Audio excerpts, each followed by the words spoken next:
Hello everyone! Presenting my 3-year-old na bird's nest. Ganyan na siya kalaki. Ayan siya. Giant na talaga siya. So, hindi ko siya maibenta. Sa sobrang laki niya. So, parang ano na lang siya. Mainstay siya ng ating garden. Ganyan siya kalaki. Yan ang kamay ko. Ganyan siya. Actually, dalawa to lalaki at babae. Yung babae binigay ko sa clubhouse namin dito. Hindi ko na alam kung ano nangyari. So, ayan siya. Hindi ba siya namumula? Kasi baka lalaki. Hindi siya namumulaklak. Hindi siya nagkakaroon ng mga spores. Ayan. Ayan, oh.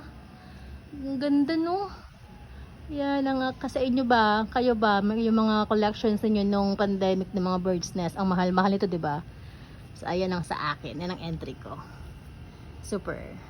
Entry ko. Super.